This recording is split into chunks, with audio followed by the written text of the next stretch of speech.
নমস্কার বন্ধুরা, মোহন যা চায় রান্নার সব দর্শক বন্ধুরা কেমন আছেন? ভালো আছেন তো? মোহন যা চায় রান্নার সব দর্শক বন্ধুদের জানাই স্বাগত।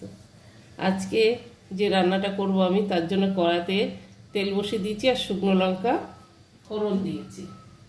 আর যেটা করব সেটা হচ্ছে কি করব সেটাই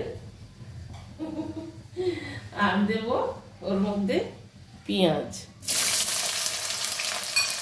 দিয়ে দিলাম, একটা বড় সাইজের পেঁয়াজ। একটু নাড়াচাড়া করে নেব।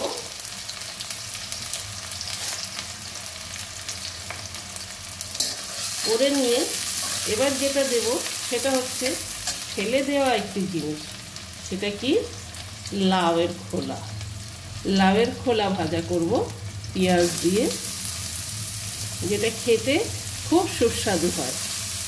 মানে আমরা তো লাউ খাই, লাউ ঘন্ট, লাউ লাউয়ের বিভিন্ন রকম রেসিপি করি, কিন্তু লাউয়ের খোলা যে এত ভালো লাগে খেতে, সেটা যারা না খেয়েছে তারা বুঝবে না।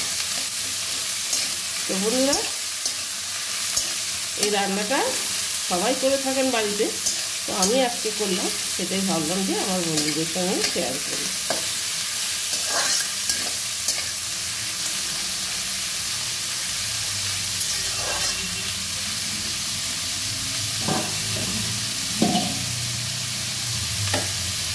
এটা পেঁয়াজ দিয়েও খুব ভালো লাগে, টেস্ট হয়।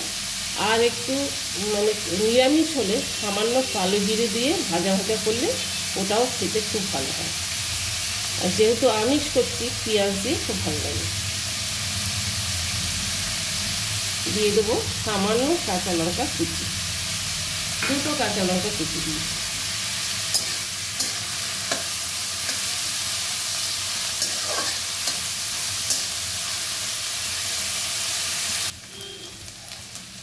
একটু ভাজা ভাজা হয়ে এসছে, এবার আমি এর মধ্যে নুন দিয়ে দিলাম পরিমাণ মতন, আর দিয়ে দেবো হলুদ।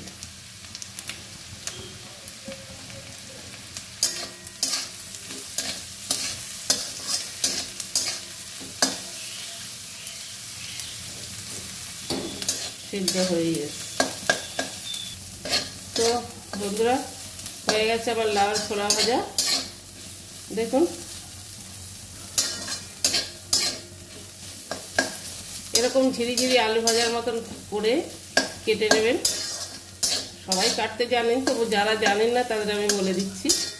আর পেঁয়াজ দিয়ে ভাজলে এরকম করে ভাজবেন। আর নিরামিষ একটা এর ভেতরে আপনারা যদি চান সরু সরু করে এরকম করে আলুও দিতে পারেন, সেটাও খেতে ভালো লাগে। তো হয়ে গেছে, সার্ভ করে দেবো। আর যদি এই রেসিপিটা ভালো লাগে, লাউয়ের খোলা ভাজা, তাহলে একটা লাইক করে দেবেন আর কমেন্ট করে দেবেন। আর কত বলবো, সার্ভ করে দেবো। এবার চলুন সার্ভ করে দেবো, অনেক কিছু বলে ফেলেছি। চলো।